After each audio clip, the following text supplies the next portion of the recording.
السلام عليكم ورحمة الله وبركاته. نحمده ونستعينه ونستغفره ونعوذ بالله من شرور أنفسنا ومن سيئات أعمالنا. من يهده الله فلا مضل له ومن يضلل فلا هادي له. وأشهد أن لا إله إلا الله وحده لا شريك له وأشهد أن محمدا عبده ورسوله. يا أيها الذين آمنوا اتقوا الله حق تقاته ولا تموتن إلا وأنتم مسلمون. يا أيها الناس اتقوا ربكم الذي خلقكم من نفس واحدة وخلق منها زوجها وبث منهما رجالا كثيرا ونساء واتقوا الله الذي تساءلون به والأرحام إن الله كان عليكم رقيبا. يا أيها الذين آمنوا اتقوا الله وقولوا قولا سديدا يصلح لكم أعمالكم ويغفر لكم ذنوبكم ومن يطع الله ورسوله فقد فاز فوزا عظيما. أما بعد فإن أصدق الحديث كتاب الله وخير الهدي هدي محمد صلى الله عليه وسلم وشر الأمور محدثاتها وكل محدثة بدعة وكل بدعة ضلالة وكل ضلالة في النار. এই অংশগ্রহণে তৌফিক দান করেছেন বলি আলহামদুলিল্লাহ। এবং রাসূলুল্লাহ সাল্লাল্লাহু আলাইহি ওয়াসাল্লামের উপর দরুদ এবং সালাম বর্ষিত হোক।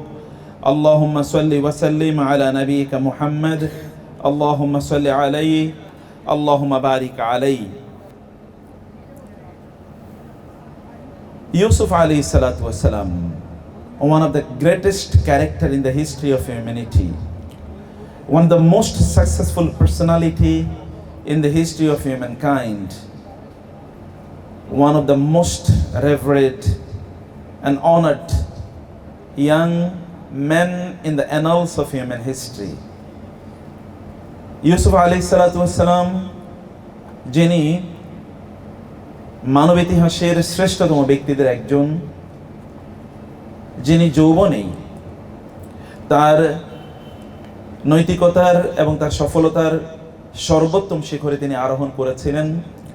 এবং আল্লাহ সুবহানাহু ওয়া তাআলা যার ব্যাপারে বলেছেন, লাকাদ কানা ফি ইউসুফ ওয়া ইখওয়াতিহি আয়াতুল লিসাইলিন, যারা জ্ঞান অর্জন করতে চায়, যারা জানতে চায়, যারা বুঝতে চায় যাদের জীবনটা কোন পথে চলবে, কোন পথ সফলতার পথ, এবং যুবক বয়সে যুবকদের জন্য বা যুবতীদের জন্য সত্যিকার মডেল বা আইডিয়াল কি হওয়া উচিত, তাদের জন্য ইউসুফ আলাইহিস সালাতু ওয়াস সালাম এবং তার ভাইদের মধ্যে রয়েছে নিদর্শন। ইউসুফ আলাইহিস সালাতু ওয়াস সালাম কে?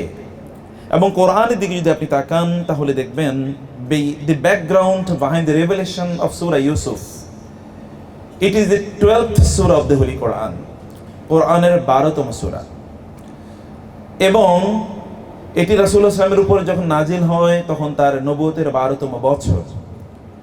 এবং এখানে ইউসুফ আলাইহিস সালাতু ওয়াস সালাম সহ 12 ভাইয়ের ঘটনা বর্ণনা করা আছে।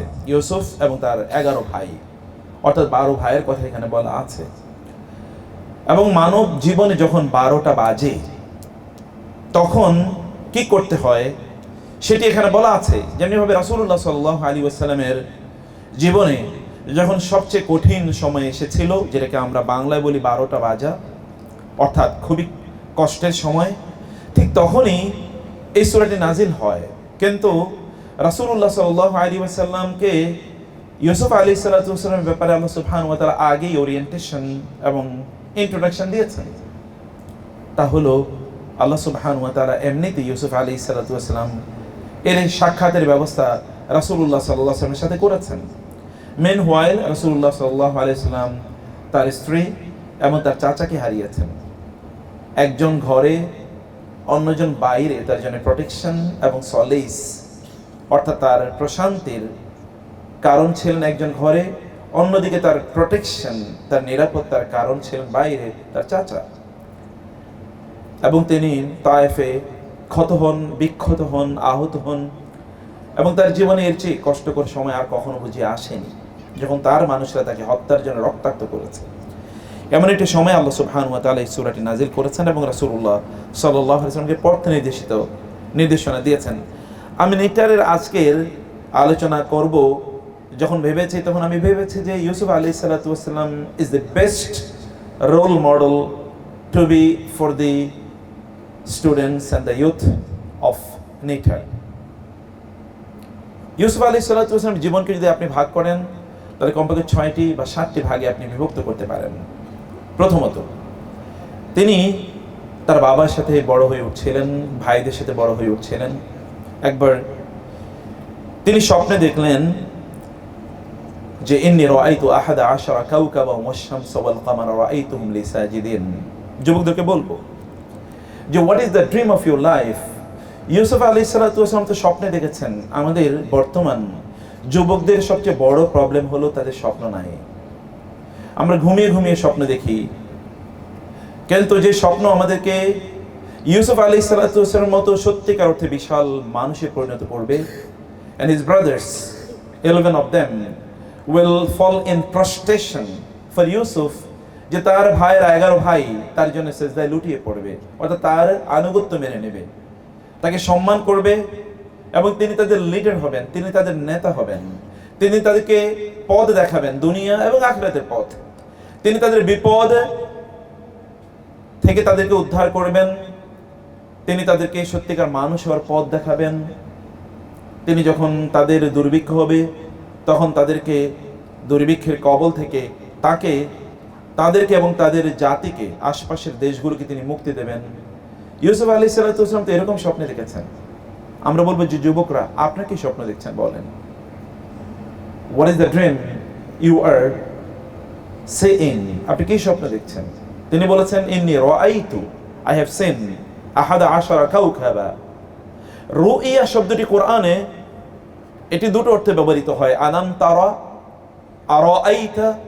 Sometimes it is for spiritual and intellectual thought, গভীরভাবে চিন্তা করা, ভাবা। আলাম তারা, আপনি কি ভাবেননি, আপনি কি দেখেননি? আরাআইতা, আপনি কি ভাবেননি তার বিষয়ে? আবার কখনো কখনো এটি দেখা, রুইয়া, স্বপ্নে দেখা। দুটো দেখাই অর্থে, কখনো কখনো আপনি স্বপ্নে দেখেছেন অথবা আপনার স্পিরিচুয়াল আইস আছে, আপনার রয়েছে ইন্টেলেকচুয়াল আই, আপনার গভীর দৃষ্টি আছে, আপনি you can visualize your future, আপনি আপনার ভবিষ্যৎ বুঝতে পারেন এবং দেখতে পারেন। অথবা আপনার ভবিষ্যৎ আপনি লিখছেন যে আপনি এই পথে আপনার নিজের জীবনকে আপনি পরিচালনা করবেন। আমি বরং আপনাদেরকে বলবো, বি লাইক ইউসুফ আলাইহিস সালাম। ইউসুফ আলাইহিস সালাতু ওয়াস সালামের মতো হন, স্বপ্ন দেখুন। তিনি স্বপ্ন দেখেছেন। And now coming to the next episode, he has dreamed a dream. And now coming to his father, he said, Ya abati, oh my beloved father. Usually আমরা বলি না ও মাই beloved father, হে প্রিয় বাবা, এটা আমরা বলি না। সাধারণত আমরা বলি বাবা আই লাভ ইউ, বাবা আমি তোমাকে ভালোবাসি। এবং তিনি ইউসুফ আলাইহিস সালাম, ছোট ইউসুফ, তিনি বাবাকে বলতে শিখেছেন, বাবাকে তিনি বলছেন বাবা আমি তোমাকে ভালোবাসি। I love you বাবা, I love you dad, I love you পাপা। এই যে বাবার সাথে বা মায়ের সাথে রিলেশন ইউসুফ আলাইহিস সালাম দেখিয়েছেন। আপনারা যুবকরা বলুন তো, what sort of relation you maintain with your parents? আপনি আপনার পিতা মাতার সাথে কতটুকু সম্পর্ক রাখেন? যুবক জেনারেশনের আজকে অন্যতম প্রধান একটি প্রবলেম হলো তাদের প্যারেন্টস এর সাথে তাদের সম্পর্ক খুব ভালো না।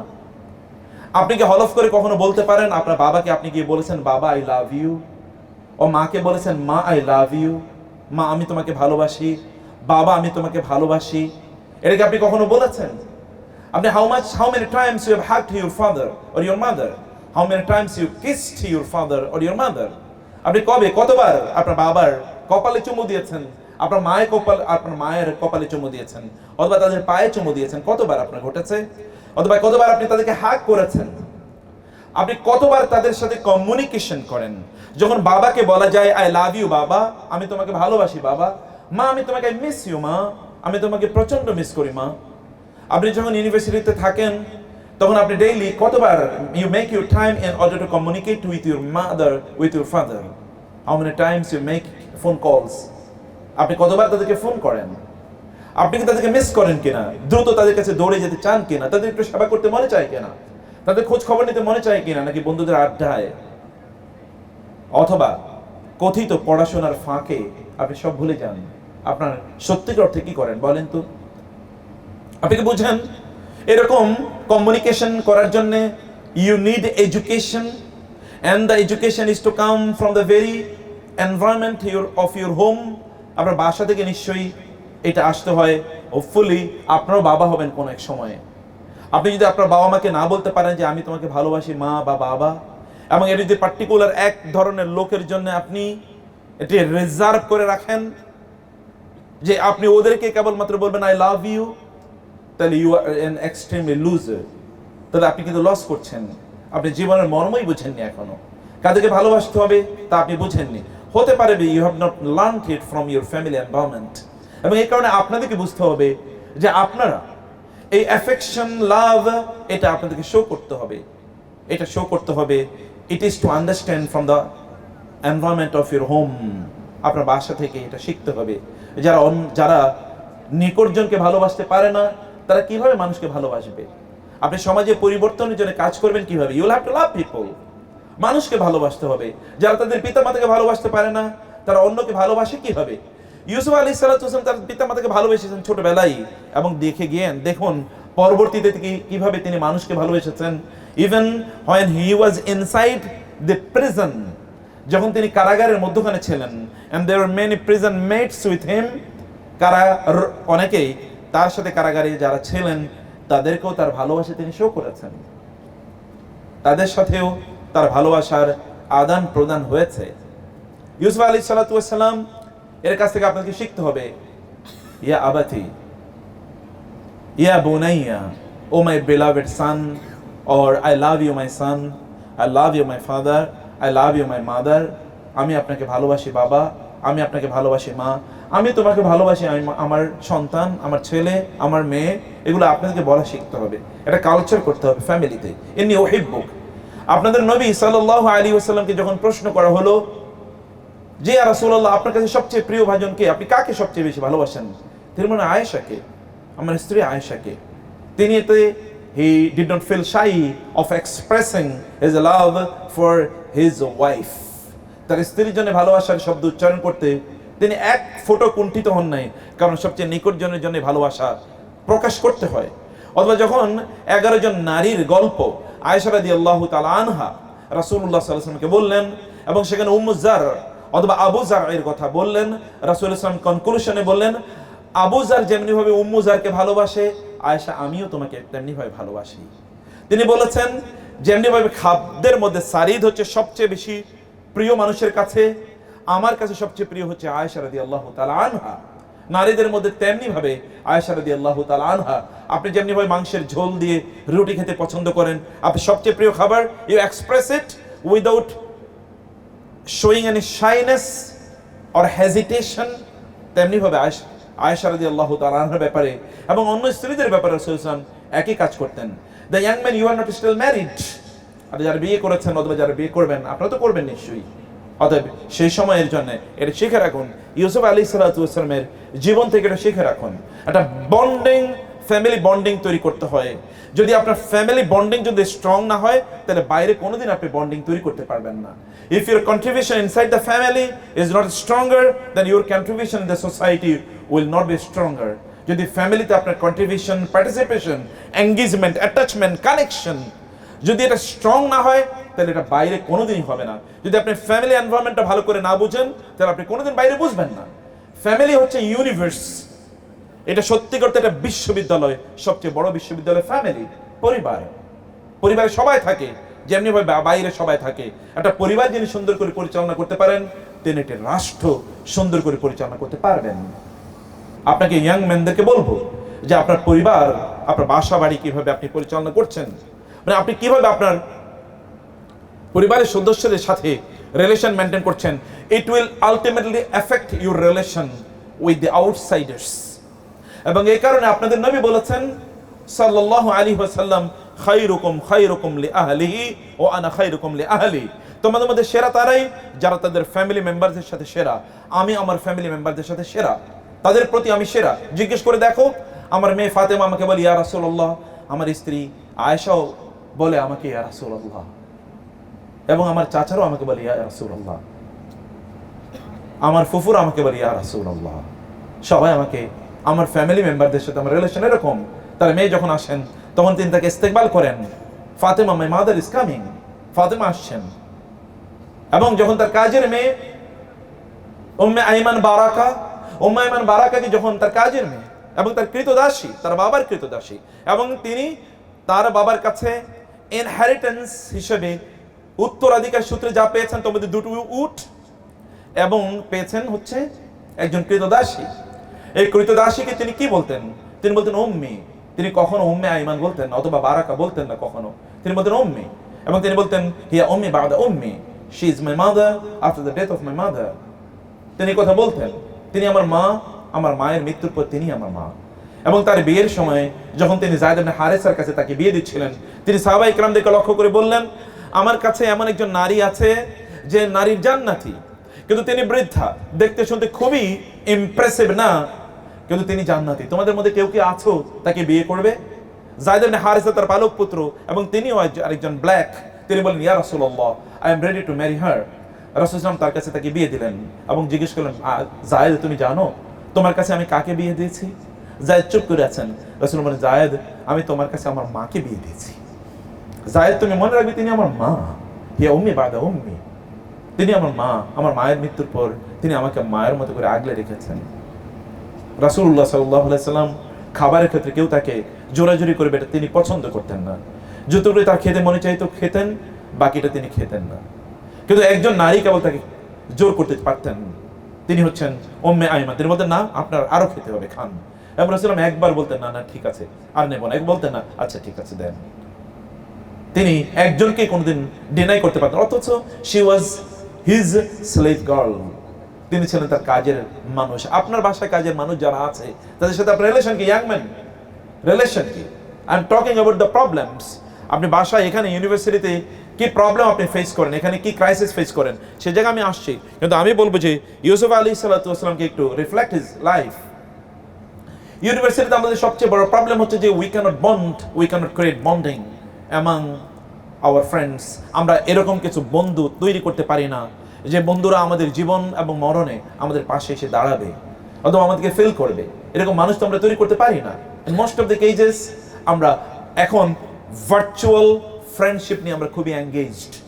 আমাদের একেবারে অ্যাকচুয়াল ফ্রেন্ডের খুবই অভাব রয়েছে। আপনি জানি না কতজন বন্ধু আপনি বানাতে পেরেছেন, কতজন বন্ধুকে আপনি একেবারে সলিড ফ্রেন্ড তৈরি করতে পেরেছেন যারা সত্যিকার অর্থে আপনাকে পরম ভালোবাসে। এরকম তো কতজন তৈরি করতে পেরেছেন? ভার্চুয়াল ফ্রেন্ডশিপ থেকে আমাদেরকে অ্যাকচুয়াল ফ্রেন্ডশিপে চলে আসা দরকার। এটা আমাদের একটা বড় ক্রাইসিস এই জায়গায়। এবং এই জায়গায় সবচেয়ে বড় যে প্রবলেম তা হলো যে আমাদের বন্ধু সার্কেল যারা, তারা সত্যিকার অর্থে আমরা সবচেয়ে ভালো মানুষকে বন্ধু বানাতে পারি না। This is one of our crisis. Who are your friends? আপনার বন্ধু কারা? আপনার বন্ধু কারা? আপনি ইউসুফ আলাইহিস সালামের কথা একবার চিন্তা করে দেখেন তো, তার সাথে বন্ধুত্ব কার তৈরি হয়েছে? তার সাথে তার বাবার বন্ধুত্ব তৈরি হয়েছে। বাবাকে? বাবা হচ্ছেন নবী, তার সাথে তার বন্ধুত্ব সবার চেয়ে বেশি। এবং কথাবার্তার মানে কিভাবে দেখেন, তার সবচেয়ে প্রাইভেট অ্যান্ড ইন্টারনাল ইস্যুটা তিনি তার বাবার সাথে শেয়ার করেছেন। বাবা, আমি স্বপ্নে দেখেছি এটি। এবং আপনারা বলেন, আপনার কতজন আপনাদের স্বপ্নের কথা আপনাদের বাবাদের সাথে অথবা আপনাদের ক্লোজ কতজন ফ্রেন্ড আছে যাদের সাথে আপনি এটা শেয়ার করতে পারেন? আমাদের তো এখন একটাই ফ্রেন্ড, তা হলো ফেসবুক। যা হয় তাই একটা ফেসবুকে লিখে দিই। দুনিয়ার মানুষজন কিন্তু আমার ক্লোজেস্ট ওয়ান, তাদের সাথে কোনো সম্পর্কই নাই, তারাও ফেসবুক পড়ে আমাদের ব্যাপারে জানতে হয়। এছাড়া জানার কোনো উপায় নাই। যাও আমার ফেসবুক পড়ে নাও, তাহলে বুঝবা আমি কেমন বা আমার কি সমস্যা। ফেসবুক পড়লেই তো দেখতে পারবো আমার সমস্যা কি। I don't have anyone in whom I can confide my information or my problems or my sufferings, my pains. এটা আমি করতে পারি না।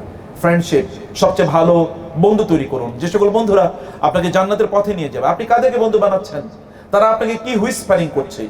কখনো কখনো খারাপ বন্ধুর চেয়ে একা থাকা অনেক অনেক উত্তম। এটি খুবই গুরুত্বপূর্ণ। ইউসুফ আলাইহিস সালাম বাবাকে বললেন যে আমি এরকম স্বপ্নে দেখেছি, এবং বাবাকে তিনি অ্যাপ্রোচ করলেন যেভাবে, সে অ্যাপ্রোচ এটা কেবলমাত্র ফাইন্যান্সিয়াল ইস্যু ছিল না। আমরাও কেবলমাত্র আমাদের মাথায় একটাই মাত্র চিন্তা আছে যারা বিশ্ববিদ্যালয়ে পড়ি, এমনকি নিশ্চয় নিটার হয়তো ডিফারেন্ট হবে, কিন্তু অন্য জায়গায় আমরা দেখেছি যে আমাদের স্বপ্ন কেবল একটাই, তা হলো যে after graduating out of the university I will get a job, I will be entering into the job market, একটা highly paying salary, highly paying একটা চাকরি করব, তারপরে এই এই এই এবং পিতামাতাকে কিছু টাকা পয়সা দেবো। অনেকেই তো এমনই করেন যে আপনি বাইরে চলে যাবেন, সেখানে আপনি এস্টাবলিশড হবেন এবং পিতামাতাকে কিছু টাকা পয়সা দেবেন। So you want to maintain a relation of a financial relation with your parents, যে তাদেরকে কিছু টাকা পয়সা দেয়া, তাদেরকে কিছু সার্ভিস প্রোভাইড করা, তাদেরকে কিছু গিফট প্রদান করা, অথবা তাদের লাইভলিহুডের জন্য তাদের ডেইলি এক্সপেন্সেস আছে, এগুলো আপনি কেবলমাত্র মেনটেন করবেন অথবা এখানে আপনি সাপোর্ট প্রদান করবেন। আপনি এই ব্যাপারে চিন্তা করছেন, কিন্তু এর বাইরে আর অনেক কিছু আছে। এই রিলেশনটাকে আপনার তৈরি করা দরকার, সো দ্যাট এটা বাইরে এসেও আপনি বাইরে কাকে বন্ধু বানাচ্ছেন, কাদেরকে আপনি বন্ধু বানাচ্ছেন, সেটা যেন ওইখান থেকে ওই ইনসাইট যেন আপনি ওইখান থেকে নেন। ইউসুফ আলাইহিস সালাতু ওয়াস সালাম এরকম একটা ইনসাইট তিনি এখান থেকে নিয়েছেন। এখান থেকে নেয়ার পর তার বাবা তাকে কিছু ভালো পরামর্শ দিয়েছেন। কি পরামর্শ দিয়েছেন? তিনি বলেছেন, লা তাকসুসু রুইয়াকা আলা ইখওয়াতিকা ফায়াকিদু লাকা কাইদা ইন্না শাইতানা লাকুম আদুউম মুবিন। তিনি বলেন, বাবা আমার, তুমি যে স্বপ্ন দেখেছো এই স্বপ্নগুলো তুমি তোমার ভাইদের কাছে বলে বলে বেরিয়েও না। তুমি যা স্বপ্নে দেখেছো তুমি তোমার ভাইদের কাছে এটা বলিয়ে বেরিয়েও না, কারণ মানুষের মধ্যে একটা জেলাসি সবসময় কাজ করে। এই জেলাসির কারণে হতে পারে তারা তোমার ক্ষতি করবে, কারণ শয়তান তো আছেই। নিকটের ফ্রেন্ডসদেরকে আমি বলবো যে আপনি এবং আমরা আসলে বলি কি, আমাদের একটা বড় প্রবলেম হলো আমরা যা বলি তা করি না, এবং যা করি তা আমরা বলি না। হোয়াট ডু ইউ সে? আপনি বলেন কি? আপনার মুখের ভাষা কি? আপনি বলা শিখছেন কিনা বা শিখেছেন কিনা? আপনার শব্দ চয়নগুলো কি? এবং আপনি যেভাবে আপনার ভবিষ্যৎকে সাজাতে চান, সেই ক্ষেত্রে আপনি কার পরামর্শ নিয়ে আপনার ভবিষ্যৎটা সাজাচ্ছেন? যেভাবে ইউসুফ আলাইহিস সালাম সাজিয়েছেন, আপনার ভবিষ্যতের প্ল্যানটা আপনি কিভাবে নিচ্ছেন? এবং আপনি এই ভবিষ্যতের প্ল্যানটা নেয়ার ক্ষেত্রে আপনি খুবই ভালো দিনদার মানুষের কাছ থেকে পরামর্শ নিচ্ছেন কিনা, আর সেটা আপনি কিভাবে এক্সপ্রেস করছেন বা সেটা আপনি কিভাবে বর্ণনা করছেন, সেটা একবার দেখেন তো।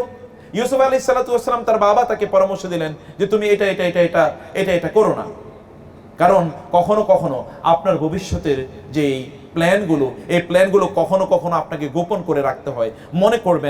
মনে রাখবেন, কখনো কখনো প্ল্যানগুলো কিছু কিছু জিনিস গোপন করে রাখা মানে হচ্ছে আপনি আপনার লক্ষ্যে পৌঁছানো। কারণ কখনো কখনো আপনার বিরুদ্ধে আপনার সবচেয়ে নিকটজন শত্রু হয়ে যেতে পারে। হতে পারে maybe that your friends, as it happened for Yusuf আলাইহিস সালাম, that his own brothers went against him, তার নিজের ভাইরা কিন্তু তার বিপক্ষে চলে গেছে। এটা হতে পারে আপনারও বন্ধুরা হতে পারে, এমন হতে পারে যদি আপনি একেবারে ক্লোজ ফ্রেন্ড যদি না বানাতে পারেন, বা একেবারে যারা আল্লাহ সুবহানাহু ওয়া তাআলাকে ভয় করবে অথবা আল্লাহর জন্য আপনাকে ভালোবাসবে, এরকম বন্ধু যদি না বানাতে পারেন, তাহলে ওরকম প্রবলেমে কিন্তু আপনি নিজেও পড়ে যাবেন। হতে পারে সে হয়তো আপনাকে সিনেমার দিকে টেনে নিয়ে যাবে, আপনাকে হয়তো গানের দিকে টেনে নিয়ে যাবে, অথবা আপনাকে কথিত খেলাধুলা ইত্যাদির নামে যেগুলো রয়েছে, অর্থাৎ ধরুন যেগুলোর মধ্যে জুয়া রয়েছে, গ্যাম্বলিং রয়েছে, এগুলো দিকে হয়তো আপনাকে টেনে নিয়ে যাবে। কখনো কখনো ড্রাগের দিকে আপনাকে টেনে নিয়ে যেতে পারে, এরকম হতে পারে। ইউসুফ আলাইহিস সালামের ভাইয়েরা কি করেছেন? তারা যখন শুনেছেন তার এরকম একটা সম্ভাবনা আছে, তখন তারা তাকে হত্যা করার জন্য পরিকল্পনা করেছেন। মানুষকে কেবল ফিজিক্যালি মারা যায়, মানুষ তো স্পিরিচুয়ালি আরো অনেক অনেক অনেক আগে মারা যায়। আমাদের নেটের সহ ইউনিভার্সিটির ফ্রেন্ডদের একটা বড় প্রবলেম হলো যে মোস্ট অফ দেম আর, নেটের কথা বলছি না, অন্য জায়গার কথা বলছি, most of them are physically alive but spiritually dead. অনেকেই তারা শারীরিকভাবে তারা জীবিত, কিন্তু আধ্যাত্মিকভাবে তারা মৃত। আচ্ছা বলেন তো, আপনার আধ্যাত্মিকতা কতটুকু? ইউসুফ আলাইহিস সালাম স্বপ্নে দেখেছেন, আল্লাহ তাআলা তাকে স্বপ্নে দেখিয়েছেন যে 11টি তারকা তাকে তাকে সেজদা করবে, এবং একটা চাঁদ এবং একটা সূর্য তাকে সেজদা করবে। ইউসুফ আলাইহিস সালাম এরকম স্বপ্নে দেখেছেন। আপনারা বলেন তো, এরকম দিনই এরকম স্বপ্ন আপনি, অথবা ধরুন আপনি কাবা শরীফের ইমাম হবেন, একটা এক্সাম্পল বলছি, বাইতুল আপনি ইমাম হবেন, অথবা আপনি পৃথিবী খ্যাত একজন ইসলামিক স্কলার হবেন, অথবা দাইয়াতুল ইসলামিয়া একজন বড় ইসলামিক স্কলার হবেন, একজন বড় দায়ী হবেন, দিন একজন বড় খাদেম হবেন। এটা স্বপ্ন দেখা কিন্তু সাধারণ ইস্যু নয়। অথবা আপনি মানবতার সার্ভিস করবেন, মানুষের খেদমত করবেন, অথবা dream of becoming the president or the prime minister of Bangladesh, আপনি বাংলাদেশকে যত ধরনের প্রবলেম আছে এগুলো থেকে বের করার জন্য আপনি এরকম একটা স্বপ্ন দেখছেন। আপনি why don't you dream it? কেন আপনি স্বপ্ন দেখছেন না? এরকম একটা স্বপ্ন দেখার জন্য ওরকম বিশাল একজন ব্যক্তিত্ব নিজকে আগে থেকেই তৈরি করতে হয়। ইউসুফ আলাইহিস সালামের সাথে আল্লাহর সম্পর্ক নিশ্চয়ই ছোটবেলায় এরকম একটা সম্পর্ক তিনি ডেভেলপ করেছেন, যে তিনি এরকম স্বপ্নে দেখেছেন, আল্লাহ তাকে এরকম স্বপ্নে দেখিয়েছেন। আপনি জানেন স্বপ্ন 3 জায়গা থেকে আসে, কখনো কখনো আল্লাহর পক্ষ থেকে আসে, কখনো শয়তানের পক্ষ থেকে, কখনো আমরা যে সাবকনশিয়াস মাইন্ডে আমরা যা চিন্তা করি তা আমাদের আসে। ইউনিভার্সিটির ছাত্রদের বড় প্রবলেম হলো দে আর নট কানেক্টেড উইথ আল্লাহ। তারা আল্লাহর সাথে তাদের কোনো সম্পর্ক নাই, আল্লাহর সাথে সম্পর্ক নাই, অথবা আল্লাহর সাথে সম্পর্ক। নিটরের কথা আবার বলছি যে নিটর ইজ এক্সেপশনাল, কিন্তু অন্য বিশ্ববিদ্যালয়ের ছাত্রদের সাথে বা ছাত্রীদের সাথে বা ইয়াং জেনারের সাথে আল্লাহর সম্পর্ক ডেভেলপ করে না। গেট কানেক্টেড উইথ আল্লাহ। আল্লাহ সুবহানাহু ওয়া তাআলা ইজ দ্য পাওয়ার হাউস, লা হাওলা ওয়ালা কুওয়াতা ইল্লা বিল্লাহ। আপনি আল্লাহ সুবহানাহু ওয়া তাআলার ক্ষমতার দিকে একবার তাকান তো, আমরা কতটুকু মানুষ। যদি আকাশের মহাকাশের মহাবিশ্বের দিকে একবার তাকান তো, সূর্যের দিকে একবার তাকান তো, এই সূর্য আমাদের চেয়ে কত লক্ষ গুণ বড়, কত কোটি, মানে 15 কোটি কিলোমিটার দূরে যদি সূর্য অবস্থান করে, তাহলে সূর্যটা কত বড় একবার চিন্তা করে দেখেন। আপনি এখান থেকে ছোট দেখতে পান, কিন্তু কত বড় এই সূর্য। এই সূর্য যে গ্যালাক্সিতে বসবাস করে, এই সূর্য যে গ্যালাক্সিতে মিল্কি ওয়েতে বসবাস করে, সেই মিল্কি ওয়েতে তো এরকম সৌরজগৎ আছে 200 বিলিয়ন থেকে 400 বিলিয়ন। আর এই গ্যালাক্সি যেই ইউনিভার্সে বসবাস করে, ওই ইউনিভার্সে টোটাল প্রায় 20,000 কোটি থেকে শুরু করে 40,000 কোটি এরকম গ্যালাক্সি আছে একটা ইউনিভার্সে। আপনি চিন্তা করে দেখেন তো, তাহলে আমরা কতটুকু ছোট, কিন্তু আপনাকে আল্লাহ সুবহানাহু ওয়া তাআলা কত বিশাল করে। এভরিথিং ওয়াসাখখারা লাকুম মা ফিস সামাওয়াতি ওয়া মা ফিল আরদি ওয়া আসবাগা আলাইকুম নিআমাহু যাহিরাতান ওয়া বাতিনা। Whatever you see in the heavens and the earth, everything is created for you, as if you are at the center of a play, of a drama. হতে পারে আপনি যেমন একটা নাটকের একেবারে মঞ্চে আপনি আছেন, অথবা আপনি কোন একটা বড় একটা দৃশ্যায়ন হচ্ছে, এই দৃশ্যে আপনি সেন্টারে আছেন এবং আপনাকে you are the player there, আর আপনি সেখানে হচ্ছেন you are the main cast, এবং আপনাকে কেন্দ্র করে সকল তারকা, চাঁদ, সূর্য এবং সব ধরনের মরিচা যে বাতি আছে বা লাইটিং আছে, এটা আপনাকে কেন্দ্র করে সব তৈরি হয়েছে। এই পৃথিবীকে কেন্দ্র করে সবকিছু তৈরি করা হয়েছে। মনে হচ্ছে এই পৃথিবী যেন, এবং একটাই মাত্র গ্রহ যেখানে মানুষ বসবাস করতে পারে, আর কোনো গ্রহ নাই। আপনাকে এই শ্রেষ্ঠতম জায়গায় আল্লাহ সুবহানাহু ওয়া তাআলা আপনাকে রাখলেন, এবং এই পৃথিবী তৈরি করার জন্য আল্লাহ সময় নিয়েছেন 4 দিন কোরআনের ভাষ্য অনুসারে। আর এই বিশাল যে মহা জগৎ এর কথা বলছি, সেটার জন্য তিনি 2 দিনের সময় নিয়েছেন। তাহলে এই পৃথিবী এর প্রতি আল্লাহ সুবহানাহু ওয়া তাআলার মমত্ব এবং ভালোবাসা কেন এত বেশি? It is because of you, আপনাদের জন্য। So why do you lose your connection with Allah? What about your connectivity with Allah? আপনি কার সাথে কানেক্টেড হচ্ছেন? আপনার শক্তি দরকার। ইউতিল মুলকা মান তাশা, তুতিল মুলকা মান তাশা ওয়া তানজিউল মুলকা মিম্মান তাশা। তিনি যাকে ইচ্ছা তাকে রাজত্ব প্রদান করেন, যার কাছ থেকে ইচ্ছা তার কাছ থেকে তিনি রাজত্ব কেড়ে নেন। আর হচ্ছে প্রদান করেন সসম্মানে, যখন তিনি নিয়ে যান, যখন তিনি জুলুম করেন মানুষের উপর, অত্যাচার করেন, মানুষের রক্তপাত করেন, অথবা মানুষের অধিকার লঙ্ঘন করেন, তখন আল্লাহ তাআলা তাদেরকে লাঞ্ছিত করে, অপমানিত করে তাদের কাছ থেকে এটা ছিনিয়ে নেন। আপনি যদি আল্লাহর সাথে কানেক্টেড না হন, তাহলে আপনি ফেরাউনের চেয়ে তো বড় পাওয়ারফুল হতে পারবেন না নিশ্চয়ই। ফেরাউন বলেছে আনা রব্বুকুমুল আ'লা, আমি তোমাদের সবচেয়ে বড় রব। সে কথা ফেরাউন বলেছে। আল্লাহ সুবহানাহু ওয়া তাআলা তাকে away from his kingdom, his people, his properties, his persons, his power house, সব জায়গা থেকে অনেক দূরে একটা সমুদ্রের মধ্যে আল্লাহ সুবহানাহু ওয়া তাআলাকে নিমজ্জিত করেছেন, alone and alas। সেখানে সে একা নিমজ্জিত হয়ে পড়েছে। পাওয়ার তো comes from Allah as a test, property comes from Allah as a test, followership comes from Allah as a test। এটা পরীক্ষা হিসেবে আপনার কাছে আসে। যুবকদের বলছি, আপনাদের প্রচুর পরিমাণ শক্তি আছে, পাওয়ার আছে আপনার শরীরে। এই পাওয়ার দিয়ে আপনি what do you do? আপনি করছেন কি? If you cannot get connected with Allah, তাহলে you are surely a loser। আপনার সময়টাকে আল্লাহর সাথে সম্পর্ক বৃদ্ধির জন্য কাটছে। এই ছোট্ট ইউসুফ যদি স্বপ্নে দেখতে পারে তারকা, 11টি তারকা, একটি চাঁদ এবং সূর্য তাকে সিজদা করছে, আপনাকে কেন করবে না বলেন? আপনাকে কেন করবেন? আপনি তার চেয়ে ইজেড। ইমাম গাজালি রাহিমাহুল্লাহ যখন কোনো যুবককে দেখতেন তিনি তখন বলতেন, এই যুবকের ওর তো শক্তি অনেক বেশি, ও আমার চেয়ে বেশি ইবাদত করে, নিশ্চয়ই আল্লাহর কাছে অনেক অনেক বেশি প্রিয়। এবং এই জন্য ডক্টর আব্দুল্লাহ জাহাঙ্গীর রাহিমাহুল্লাহ তিনি বলতেন, আমরা যারা বৃদ্ধ বয়সে মসজিদে যাই, নামাজ আদায় করি, সূরা কেরাতগুলো ঠিকমতো বলতে পারি না, কোনটা পড়েছি তা মনে থাকে না, কিন্তু যুবকরা তো তাদের প্রত্যেকটা কিছু একেবারে ফটোজেনিক মেমরি। এই ফটোজেনিক মেমোরিতে তাদের সব গেঁথে আছে। আপনি যদি 2 রাকাত নামাজ আদায় করেন, মহান আল্লাহ সুবহানাহু ওয়া তাআলা আপনাকে পরম ভালোবাসা শুরু করে দেন। ওয়াশাবুন নাশাআ ফি ইবাদাতিল্লাহ। আল্লাহর কাছে সবচেয়ে প্রিয় মানুষের মধ্যে একদল আছে যুবক, যারা তাদের সময়ে অথবা তাদের যৌবন তারা কাটায় আল্লাহ সুবহানাহু ওয়া তাআলার আনুগত্যের মাধ্যমে। তারা কাটায় আল্লাহ সুবহানাহু ওয়া তাআলাকে আপনি ডাকলে, বৃদ্ধরা ডাকলে, কতবার ডাকলে আল্লাহ কয়বার সাড়া দেবেন জানি না, কিন্তু আপনি ডাকার সাথে সাথে তিনি সাড়া দেবেন।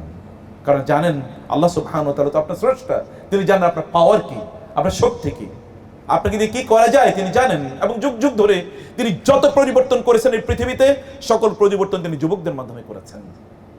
মহান আল্লাহ সুবহানাহু ওয়া তাআলা শিরকে ইব্রাহিম, শিরকে মূসা, শিরকে ঈসা, শিরকে মুহাম্মদুর রাসূলুল্লাহ সাল্লাল্লাহু আলাইহি ওয়াসাল্লাম, অথবা শিরকে তার সাহাবায়ে কেরাম রাদিয়াল্লাহু তাআলা আনহুম আজমাইন, আল্লাহ তাআলা যাদের ব্যাপারে বলেছেন আশিদ্দাউ আলাল কুফার রুহামাউ বাইনাহুম, তারা নিজেদের মধ্যে প্রচন্ড প্রেমময়, কিন্তু কাফেরদের বিরুদ্ধে তারা প্রচন্ড সোচ্চার এবং শক্তিশালী।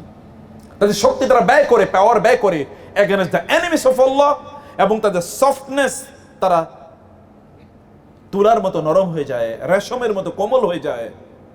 মুসলিমদের জন্য, দিনী ভাইদের জন্য তারা কোমল হয়ে যায়। আল্লাহ সুবহানাহুর সাথে আপনার রিলেশন লেভেল কি, কতটুকু রিলেশন আপনি তৈরি করেছেন? ডু ইউ পারফর্ম ইউর সালাহ? যুবকদের বড় প্রবলেম হলো আপনি নামাজ পড়েন বা কখন পড়েন। অনেকে আমাকে এরকম প্রশ্ন করে, স্যার 5 ওয়াক্ত একসাথে পড়ে ফেলি।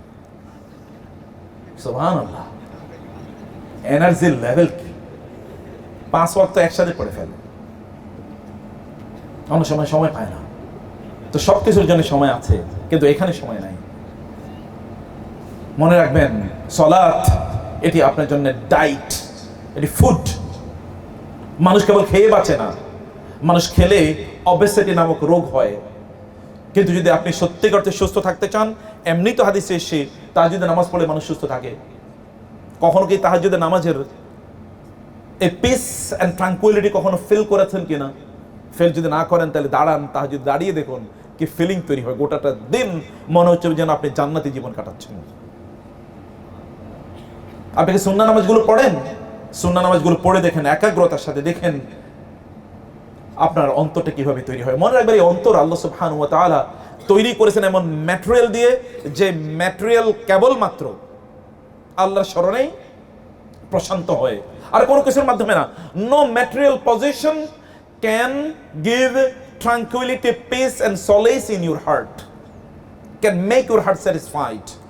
আপনার অন্তরকে কোনোদিনই প্রশান্ত করতে পারে না। আপনি দেখেন না, লোকেরা 16 বছর পর্যন্ত তারা রাষ্ট্র পরিচালনা করলো, তারপরে তারা মুহূর্তের মধ্যে বুদবুদের মতো তারা উড়ে যায়।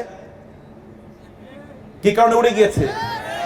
উড়ে যাওয়ার কারণটা কি? কারণ হচ্ছে ওই যে স্রষ্টার সাথে রিলেশন লুজ হয়ে গিয়েছিল।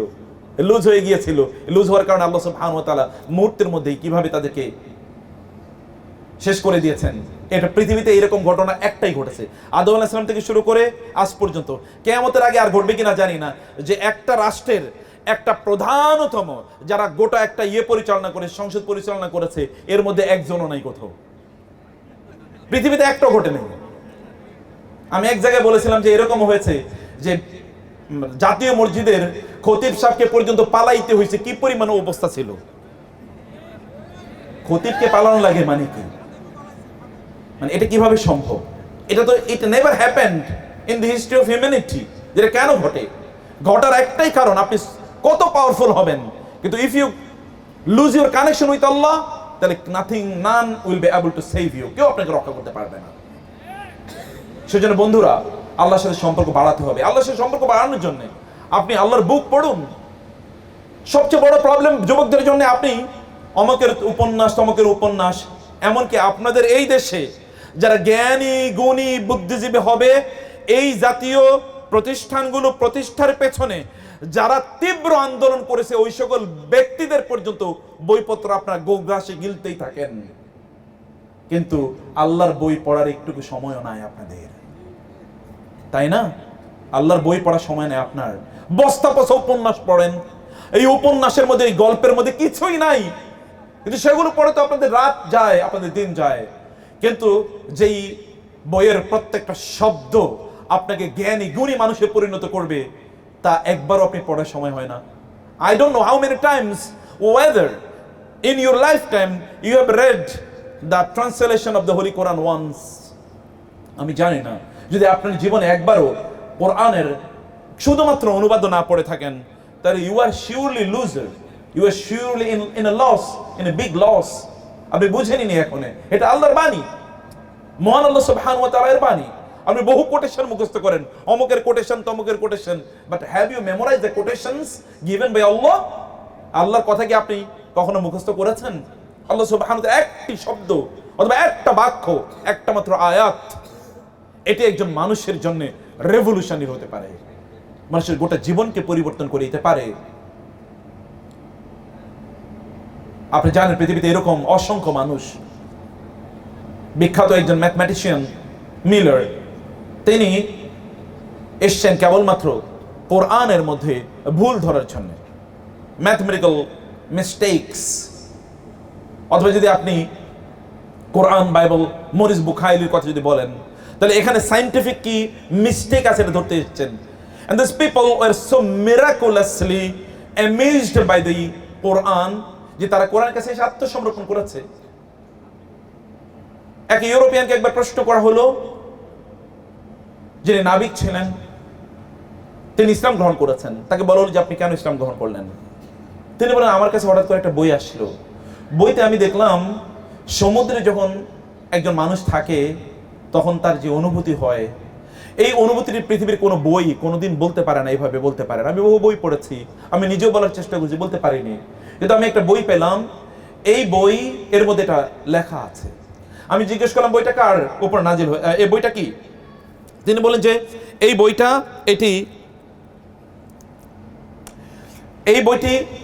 এটি হচ্ছে আরবের মরুভূমির একজন লোক, তার নাম মুহাম্মদ সাল্লাল্লাহু আলাইহি ওয়াসাল্লাম, তার উপর এটি নাজিল হয়েছে। তিনি বললেন তিনি কে? আমি তার ব্যাপারে খোঁজ করা শুরু করলাম, এবং আমি যখন শুনলাম he is the prophet of Allah and the book was revealed from Allah, তখন আমি বুঝলাম যে সমুদ্রের স্রষ্টাই কেবলমাত্র সমুদ্রের ব্যাপারে বা ওশনোগ্রাফির ব্যাপারে, ওশন সায়েন্স এর ব্যাপারে বলতে পারে, এইভাবে বলতে পারে, আর কেউ বলতে পারে না।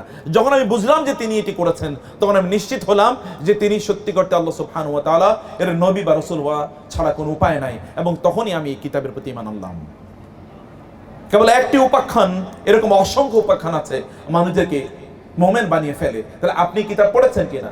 এই কিতাবের সাথে আরেকটি বিষয়, তাহলে আপনার এই নবীর জীবনী আপনি পড়েছেন কিনা?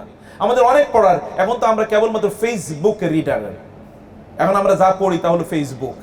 এমনকি বড় যদি কোনো ওইখানে প্যারা থাকে তাইলে আমরা এটা পড়ি না, এত বড় পড়ে কে? বইও তো আমরা পড়ি না, কেবল নোট পড়ি, পরীক্ষার আগে কেবল নোটশিট ইত্যাদি নিয়ে কেবল আমাদের পড়াশোনা, এর মধ্যে আমরা সীমাবদ্ধ থাকি। পড়ার অভ্যাস আমাদের একেবারে কমে গেছে। বন্ধুরা, আপনাদের বড় একটা প্রবলেম হলো you could not create the culture of একরা কালচার এখন আমরা তৈরি করতে পারি নাই। একরা কালচার তৈরি করতে হবে, and the একরা culture should start with the reading of the holy Quran. ইকরা বিসমি রাব্বিকাল্লাযী খালাক, রবের নামে পড়ুন যিনি সৃষ্টি করেছেন, খালাকাল ইনসান মিন আলাক, বায়োলজি, যিনি মানুষকে আলাক থেকে তৈরি করেছেন। অথবা আপনাকে পড়তে হবে, পড়ার কালচার তৈরি করতে হবে। আপনার টার্গেট নিতে হবে যে আপনি কয়টা বই পড়ছেন। আপনি বলবেন না যে আমি অফুলি বিজি, আপনি আসলে একেবারেই বিজি না, বরং you are busy for nothing, we are busy for nothing. আমরা কোনো কিছুর জন্য বিজি না, বরং শয়তান আমাদেরকে ব্যস্ত করে রেখেছে। তা থেকে আপনি মুক্তি পেতে হলে আপনাকে কিতাব পড়তে হবে আল্লাহর, এবং আল্লাহর রাসূলের বায়োগ্রাফি, তার জীবনী পড়তে হবে, এবং এটা আপনাকে শপথ নিতে হবে। যদি সত্যি করতে সফল মানুষ হতে চান, তাহলে এই পৃথিবীর সবচেয়ে সফল মানুষের জীবনী আপনাকে জানতে হবে।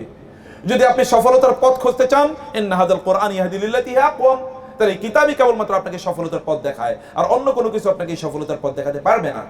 এই কিতাবের কাছে আপনাকে আসতে হবে সফলতার পথ যদি আপনি রচনা করতে চান। আপনাকে আপনার রবের জিকির করতে হবে যদি তার সাথে আপনি সম্পর্ক বাড়াতে চান। জিকিরটা কি? সকাল এবং সন্ধ্যার জিকির। সকালের জিকির এটা অ্যান্টিবায়োটিক, সন্ধ্যার জিকির অ্যান্টিবায়োটিক। আমার ব্যক্তিগত জীবনের অবস্থা বলি, আমি যেই দিন সকালে জিকিরগুলো করি, ওই দিন আমার গোটা দিনটা প্রচন্ড ভালো যায় এবং বিপদ মুক্ত যায়, কোনো প্রবলেমে পড়ি না। আই ক্যান ডু এভরিথিং আলহামদুলিল্লাহ ইন এ পিসফুল ম্যানার। কিন্তু যেই দিন এবং সন্ধ্যার জিকিরগুলো ঠিক মতো যদি করতে পারি, তাহলে কোনো সমস্যা থাকে না আল্লাহর রহমতে। বিসমিল্লাহিল্লাযী লা ইয়াদুররু মা ইসমিহি শাইউন ফিল আরদি ওয়ালা ফিস সামা, আউযু বিকালিমাতিল্লাহি তাম্মা মিন শাররি মা খালাক। এগুলো পড়ুন সকাল এবং সন্ধ্যায়, এবং দেখুন আপনার দিনটা কত সফলভাবে যায়। সবগুলো কাজ আপনি সুন্দর করে করতে পারবেন, কারণ আল্লাহ সুবহানাহু ওয়া তাআলার সাথে আপনি রিলাই করলেন। আমরা তো এলাকার পাতি নেতার উপর রিলাই করতাম এতদিন পর্যন্ত, দেখেন না? এলাকার একটা পাতি নেতা, ওই পাতি নেতার উপর রিলাই করতাম, এবং আমাদের ইয়াং ছেলেদের এরকম হয়তো বাবা মার সাথে ঝগড়া করে এসে এরপরে পাতি নেতার সাথে ছবি তুলে তারপরে ফেসবুকে পোস্ট দিত, প্রিয় অভিভাবকের ছায়ায় আছি। দুর্ভাগ্য। তো আপনার বড় অভিভাবক হাসবুনাল্লাহু ওয়া নি'মাল ওয়াকিল, প্রিয় অভিভাবক হচ্ছেন মহান আল্লাহ সুবহানাহু ওয়া তাআলা। বিশ্বাস করুন, তার অভিভাবকত্ব গ্রহণ করুন একবার এবং বলুন আল্লাহ আপনি আমার রব, বলেই দেখুন আল্লাহ সুবহানাহু ওয়া তাআলা আপনাকে কেমন সফলতা প্রদান করেন। এটা বলেই দেখেন। যেমনি ভাবে ইব্রাহিম আলাইহিস সালাতু ওয়াস সালাম, যখন আপনি বিপদে আছে বলুন হাসবুনাল্লাহু ওয়া নি'মাল ওয়াকিল। ইব্রাহিম আলাইহিস সালামকে ওরা আগুনের অগ্নিকুণ্ডের মধ্যে নিক্ষেপ করলো, ইব্রাহিম বললেন হাসবুনাল্লাহু ওয়া নি'মাল ওয়াকিল। আল্লাহ সুবহানাহু ওয়া তাআলা বললেন আগুনকে, ইয়া নারু কুনি বারদাম ওয়া সালামান আলা ইব্রাহিম, আগুন খবরদার আমার ইব্রাহিমের জন্য একটা কেশাগ্র স্পর্শ না হয়। বরং কি হয়ে গেল, এটা তখন প্রশান্ত এবং শীতল হয়ে গেল ইব্রাহিম আলাইহিস সালামের জন্য। সম্মানিত ভাইরা, নোটিস হ্যাজ অলরেডি কাম। আমি আরো 4-5 মিনিট একটু আপনাদেরকে যে কথাটি, আচ্ছা ওকে মাশাআল্লাহ, ওকে 10-15 মিনিটস ইনশাআল্লাহ, ঠিক আছে, so that I can wrap up the discussion, কারণ আমি বুঝতে পারি না যে 8টায় শেষ হয়ে যাবে। তো যেটা আমি বলছি যে প্রিয় ভাইরা বন্ধুরা আমার, এটা long story short, making long story short, আমি বলছিলাম যে আপনি আল্লাহ সুবহানাহু ওয়া তাআলার জন্য জিকির করুন, এই জন্যে আল্লাহ সুবহানাহু ওয়া তাআলাকে স্মরণ করুন, আল্লাহকে আপনার অভিভাবক বানান, সবকিছু তার উপর। বুদ্ধিমান মানুষ তো তিনি যিনি অন্যের উপরে সব ডিপেন্ডেন্সি তৈরি করেন। আপনি কার উপর ডিপেন্ডেন্সি তৈরি করছেন, মশার উপর নাকি মাছির উপর? কার উপর ডিপেন্ডেন্সি তৈরি করছেন? ডিপেন্ডেন্সি তৈরি করুন তার উপর যিনি আল হাই আল কাইয়ুম, যিনি চিরঞ্জীব, লা তাখুযুহু সিনাতুন ওয়া লা নাওম, যিনি এক মুহূর্তের জন্য আপনাকে ভুলে যান না, এক মুহূর্তের জন্য তার চোখের আড়ালে আপনি নাই। আপনি কার উপর ডিপেন্ডেন্সি তৈরি করছেন? আপনার ডিপেন্ডেন্সি ফাতাওয়াক্কাল আলাল হাইয়্যিল্লাযী লা ইয়ামুত, যিনি চিরঞ্জীব, কখনো মারা যাবেন না, তার উপর ডিপেন্ডেন্সি, তার উপর তাওয়াক্কুল তৈরি করুন। এবং আপনি যদি তাওয়াক্কুল তৈরি করতে পারেন, বদরের যুদ্ধে রাসূলুল্লাহ সাল্লাল্লাহু আলাইহি ওয়াসাল্লাম যখন দেখলেন একদিকে 1000 সৈন্য and well equipped with arms and ammunitions and well trained up, লোকেরা খুবই হেলদি এবং তারা যোদ্ধা, বীর যোদ্ধা, war veteran, experienced in the battlefields. আর তার সাথে যারা আছে তারা তো এমনিতে মক্কা থেকে মদিনায় গিয়েছে, টাকা পয়সা নাই। মদিনার লোকেরা তো এমনি গরিব, মক্কা থেকে গিয়েছে মুহাজিররা, এমনি তাদের টাকা পয়সা নিয়ে যায় না। মদিনার এরা গরিব, আর অধিকাংশই সাধারণ মানুষ মুসলমান হয়েছে।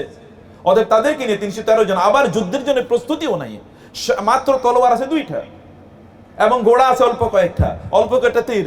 এই যুদ্ধে তিনি যাবেন কিভাবে? তিনি বলেন হাসবুনাল্লাহু ওয়া নি'মাল ওয়াকিল। ব্যাস, যুদ্ধের মধ্যে কি হয়েছে দেখেন না? এই জন্য বলছি rely on Allah, rely on Allah, put your dependence on Allah, depend on Allah, আল্লাহর উপর ডিপেন্ড করুন। আল্লাহকে বলুন তুমি আমার এই সমস্যার সমাধান করে দাও। আর রাতের গভীর অন্ধকারে যখন একাকী থাকবেন, তখন ফেসবুক অথবা সোশ্যাল মিডিয়াতে অথবা ইউটিউবে যাওয়ার দরকার নাই।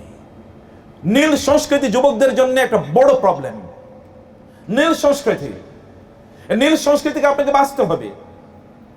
এবং এছাড়াও মাস্টারবেশন বা আরো অনেক কিছু আছে, এটা আপনি জানেন, এগুলো যুবকদের জন্য বড় প্রবলেম। এগুলো থেকে আপনাকে বাঁচতে হবে। বাঁচতে হলে যা করতে হবে তাহলে বেশি বেশি আউযু বিল্লাহি মিনাশ শাইতানির রাজিম, ভালো ভালো বন্ধুদের সাথে উঠা বসা করতে হবে। নির্জনে কোনোদিন একাকী থাকবেন না, একাকী কোনো সময় কাটাবেন না।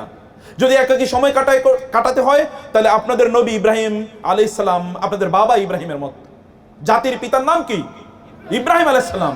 জাতির পিতা ইব্রাহিমের মতো অথবা আপনাদের আদর্শ মুহাম্মদুর রাসূলুল্লাহ সাল্লাল্লাহু আলাইহি ওয়াসাল্লামের মতো নির্জন সময় কাটান।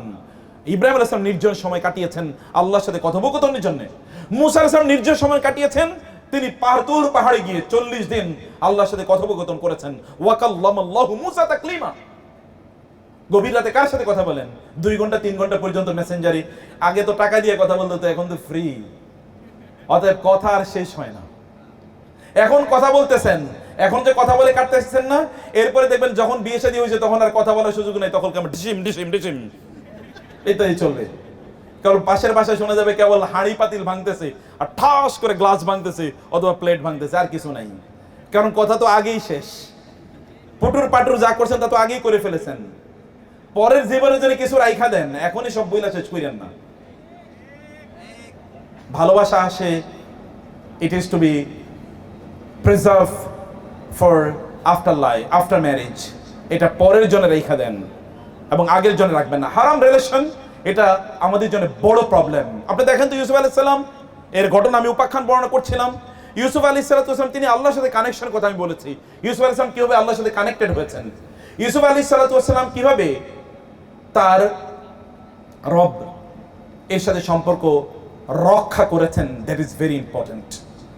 ডেভেলপ করেছেন, এরপর রক্ষা করেছেন তিনি।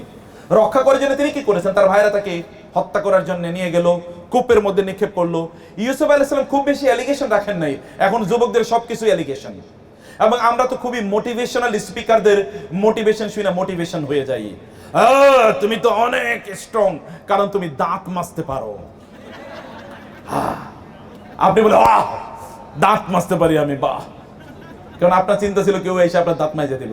অবশ্য বিয়ে শাদী করলে পরে বউরে দিয়ে দাঁত মাজায় অনেকে, মানে অলস হয়ে যায় এখন আর কাজ, এখন সবাই তারে দিয়ে করাবে। এর মধ্যে অনেকে ঘুমিয়ে পড়ছে নিশ্চয়ই, নাকি? সুবহানাল্লাহ। আর বিয়ে শাদীর আলোচনা হলে তো ঘুম আসার কথা না। ওকে, মাশাআল্লাহ। বোনরা কই তা তো দেখলাম না, আসে পর্দার আলে, আলহামদুলিল্লাহ। ভাইয়েরা, ইউনিভার্সিটিতে একটা বড় প্রবলেম হলো, বা বিশ্ববিদ্যালয়ে আমাদের একটা বড় প্রবলেম হলো যে আমাদের স্পিরিচুয়ালিটি ডেভেলপ করে না। স্পিরিচুয়ালিটি ডেভেলপ করার জন্য আপনাকে, যেটা বলছি, আপনি কিছু মি টাইম রাখুন এবং আপনার সোশ্যাল মিডিয়া টাইমিংটাকে কমিয়ে দেয়। এটা বড় ফিতনা।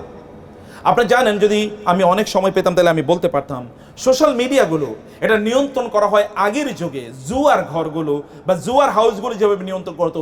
এখনও যে আপনি ইউরোপ আমেরিকাতে যান, তাহলে দেখবেন যে ক্যাসিনোগুলো যেভাবে নিয়ন্ত্রণ করা হয়, ক্যাসিনোগুলোতে কিন্তু আপনি জানেন যে হার্ট স্পেশালিস্ট থাকে ওখানে, এবং ওইখানে সাইকোলজিস্ট থাকে, এবং ওইখানে মোটিভেশনাল স্পিকাররা ওখানে থাকে। জুয়ার হাউসগুলোতে মোটিভেশন দেয়, তুমি তো এইবার ঠকছো দিকে কীভাবে, এরপরে জিতবা, এইবার করতে করতে আপনি হ্যাঁ আমি জিততেছি, আমি জিতবো, এরপরে সব বিক্রি করে শেষ। ওইখানে মোটিভেশন স্পিকাররা থাকে, এবং ওইখানে থাকে কি সাইকোলজিস্টরা। কারণ আপনি তো, কারণ কোনো একজন ব্যক্তি জুয়ার যখন সে দান, মানে এটা যখন সে করবে, পরাজিত হবে, তখন তো তার হার্টবিট বেড়ে যাবে, তখন ওইখানে সে প্রেশার বাড়ছে কিনা একটু দেখি, প্রেশার বাড়ে। এবং ওইখানে কিন্তু প্রচুর পরিমাণ রিহ্যাবিলিটেশন, ওইখানে প্রচুর পরিমাণ ড্রাগও বিক্রি হয়।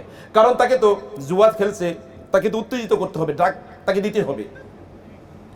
আবার ড্রাগের জন্য চিকিৎসা লাগবে, এই জন্য রিহ্যাবিলিটেশন সেন্টার হয়। ইউরোপ আমেরিকা জুড়ে রিহ্যাবিলিটেশন বা পুনর্বাসন যত কেন্দ্র আছে, এগুলো অধিকাংশ জুয়ার টাকা দিয়ে চলে। এমনকি আমেরিকাতে আপনারা জানেন যে ওখানে চার্চ যেটা আছে, অর্থাৎ গির্জাও কিন্তু কিছু কিছু গির্জা আছে জুয়ার টাকা দিয়ে চলে। বুঝতে পেরেছেন? কারণ ওরা মনে করে লোকটা তো হারলো, এখন সে গডের কাছে গিয়ে একটু বলুক যে আমি হারছি, সামনের বার যেন জিতি, তাদেরকে বলতে হয়। এই জন্য ওইখানে গির্জাও ওরা জুয়ার টাকা দিয়ে কিন্তু গির্জাও ওরা করে চালায়। এখন ওই যে ওরা জুয়ার হাউসগুলো চালানোর জন্য, যেমন ওইখানে ধরেন আপনার সাইকোলজিস্ট নিয়োগ করে, অথবা এখানে মোটিভেশনাল ইত্যাদি ইত্যাদি হাবিজাবি নিয়োগ করে, ঠিক তেমনিভাবে এখন আমাদের এই সোশ্যাল মিডিয়াকে নিয়ন্ত্রণ করার জন্য এখানে কিন্তু এই যে অ্যালগরিদম যেটা দেওয়া হয়, এটা তো সাইকোলজিস্টদের মাধ্যমে একটা প্রেসক্রাইবড একটা ফর্মুলা, যেভাবে চলতে হবে। এবং এটা কিন্তু আফিম, আপনি কিন্তু এখানে ডুবে যান। এবং কখনো কখনো এরকম হয়, আমারও এরকম হয়, যে আমি কোনো একটা শব্দের অর্থ দেখার জন্য হয়তো বা আমি মোবাইলটা হাতে নিয়েছি, কিন্তু 1 ঘন্টা পরে মনে হলো আমি কি জন্য যেন হাতে নিয়েছিলাম, মনে নেই। It happens. এবং আপনাদের মনে হয় এটা ঘটে না, তাই না? আলহামদুলিল্লাহ। ইয়া রব, সোশ্যাল মিডিয়া টাইমিংটাকে কার্টেল করতে হবে, কাট ইট, প্রোডাক্টিভিটি বাড়াতে হবে। আমি মোটিভেশন স্পিকারদের প্রোডাক্টিভিটির কথা বলছি না, আমি বলছি জেনুইনলি আপনার প্রোডাক্টিভিটি, কোথায় আপনার সময়টা যায়, কোথায় কাটান আপনার সময়টা, সেটা আপনাকে দেখতে হবে। এগুলো বোঝা দরকার, এগুলো আপনার ভাবা দরকার। এবং এর সাথে সাথে আপনাকে নিশ্চয়ই বড় স্কলার যারা আছেন তাদের সাথে একটু কানেক্টেড হওয়া দরকার। এখন আপনাদেরকে যদি বলি 10 জন নবীর নাম বলে, আমি জানি না, এর মধ্যে নিশ্চিতভাবে ওমর রাদিয়াল্লাহু তাআলার নাম চলে আসবে। একবার ঢাকা বিশ্ববিদ্যালয়ে দেখা গেল যে একবার যে সেখানে 10 জন নবীর নাম করতে বলা হয়েছে, তো মানে ছাত্রদের মধ্যে অধিকাংশই বলতে পারে নাই, আর যারা বলছে তারা ওমর রাদিয়াল্লাহু তাআলা, আলী রাদিয়াল্লাহু তাআলা আনহু, এমনকি সালাউদ্দিন আইয়ুবীর নাম অনেকে বলছে নবীদের নাম বলতে গিয়ে। আমরা আসলে জানি না। আমরা এখন ধরুন আপনি খেলোয়াড়দের অনেকের নাম বলতে পারবেন, সিনেমা যারা করে তাদের নাম বলতে পারবেন, এমনকি টিকটকারদের নামও আপনার মনে আছে। এখন তো টিকটকের মধ্যে আমরা ঢুকে যাই, টিকটক ওয়ার্ল্ড। কিন্তু ওই দিকে আমাদের সময়গুলো, ওই যে আফিম যেটা বলেছি, এটা কিন্তু আমাদের সময় নষ্ট করি। তবে আপনার তথাকথিত সোশ্যাল মিডিয়া যেটা ভয়াবহভাবে আনসোশ্যাল করে দেয়, আপনাকে এখান থেকে টাইম কাটেল করতে হবে। তাহলে টাইমটা আপনাকে প্রোডাক্টিভলি ইনভেস্ট করা দরকার। এটা আমাদের বড় একটা প্রবলেম, টাইম ম্যানেজমেন্ট আমাদের নাই, যে আপনি টাইম কিভাবে কাটাবেন। আপনি বলুন তো, আপনার সকাল থেকে কি করেন আপনি, আপনার when you start your day. এটা বড় প্রবলেম যুবকদের। আল্লাহ সুবহানাহু ওয়া তাআলা রাত দিয়েছেন কি জন্য বলেন তো? ঘুমানোর জন্য। আর দিন দিয়েছেন কি কারণে? আমরা ঘুমাই কখন? অধিকাংশ তো ঘুমাই দিনে। ওই যে বলছে সুবহানাল্লাহ, আল্লাহর নিজামকে কেউ যদি উল্টিয়ে দেয়, কিয়ামত হলে ওই ব্যক্তি কোনোদিন সফল হতে পারবে না, কিয়ামত হলেও না। আপনার নবী কি করেছেন? তিনি আর্লি এশার নামাজের পর আল মুসামারা চ্যাটিং, এটাকে তিনি নিষিদ্ধ করেছেন। এশার নামাজের আগায় ঘুমানো, মাগরিব থেকে এশার নামাজে এইটুকু সময় ঘুমানোকে রাসূল প্রচন্ড অপছন্দ করতেন। ফজরের পরে তিনি ঘুমানোকে প্রচন্ড অপছন্দ করতেন। আপনি রিজিক কিভাবে পাবেন? পৃথিবীর সবচেয়ে এখন সেকুলার ম্যাটেরিয়াল পার্সপেক্টিভ থেকে যে সকল ব্যক্তিরা সফল, তাদের জীবনী পড়ে দেখেন তো কে ফজরের পরে বা সকালবেলা ঘুমায়? আপনি একজন খুঁজে পাবেন কিনা? পাবেন না একজনকে খুঁজে। সকালবেলা আপনি কিভাবে, how do you spend your time while sleeping? In the very morning when the provisions are distributed, the arzak, the rizq is distributed among the people, যখন আল্লাহ তাআলা রিজিক গুলো ডিস্ট্রিবিউশন করে দেন, আপনি পাখির মতো হতে পারলেন না কমপক্ষে। পাখি তো ভোরবেলা উঠে, অথবা বনের জঙ্গলের প্রাণীগুলো কিন্তু কোনোদিন সকালবেলা ঘুমায় না। আপনি কেন সকালবেলা ঘুমান? আপনি শরীর, আমাদের যুবকদের, এখন তো যুবকরা আমরা ভিডিও গেমে প্রচুর পরিমাণ সন্ত্রাসীদেরকে মারি, কিন্তু এরপরে 1000 সন্ত্রাসীকে আপনি রাতের বেলা মারলেন। আপনি যখন এবার ঘুমাতে যাবেন, একটু মুখটা ধুবেন অথবা ব্রাশ করবেন, টয়লেটে ঢুকে দেখেন যে একটা তেলাপোকা, মা তেলাপোকা বাঁচাও, এর মধ্যে কিন্তু 1000 সন্ত্রাসীকে মেরে ফেলছে। আপনি ফিজিক্যালি কতটা শক্তিশালী বলেন? কতটা শক্তিশালী আপনি হয়েছেন? ফিজিক্যালি আপনি শক্তিশালী হন নাই। ফিজিক্যালি শক্তিশালী হতে হলে আপনার রাসূল কি বলেছেন?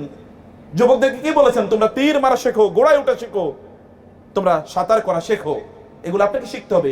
শারীরিকভাবে শক্তিশালী একজন ইমানদার আল্লাহর কাছে শারীরিকভাবে দুর্বল ইমানদারের চেয়ে অনেক অনেক প্রিয়। কারণ আপনার শরীর যদি সুস্থ না থাকে, তাহলে আপনি কিভাবে যুদ্ধ করবেন? শয়তানের বিরুদ্ধে ওমর রাদিয়াল্লাহু তাআলার বংশধর তো আপনাদের শরীরে তো ওমরের রক্ত আছে। ওমর রাদিয়াল্লাহু তাআলাকে দেখে শয়তান অন্য রাস্তায় গিয়ে পালিয়ে চলে যেত, আর আমাদেরকে দেখলে বলে, oh my close friend is coming, আসো আসো আসো, হাগিং ইউ। তাই না?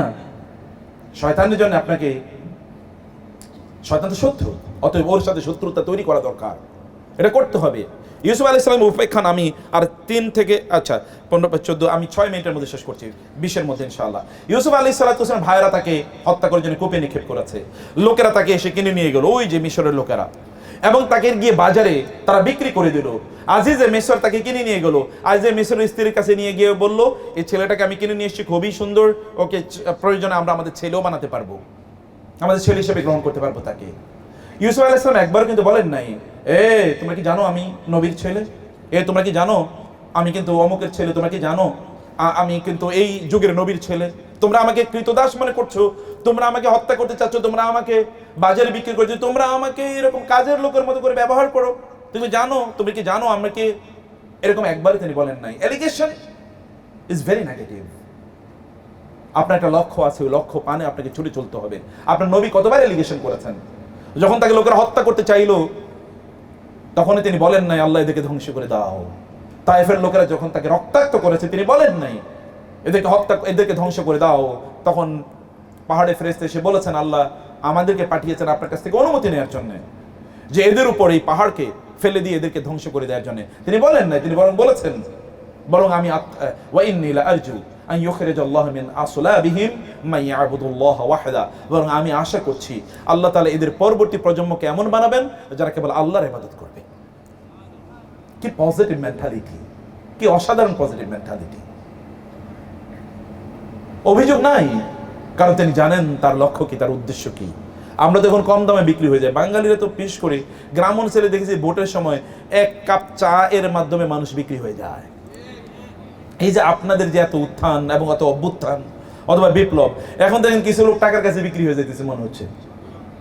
আমার কাছে খুব দুঃখজনক মনে হয়, অনেক কিছু দেখলে খুব খারাপ লাগে। জানি না internet what is happening, but still মনে হচ্ছে this people are being sold out.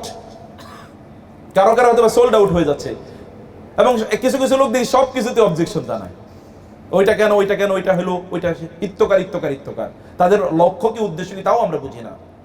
প্রিয় ভাইয়েরা, অবজেকশন, অ্যালিগেশন এগুলো কম রাখতে হবে।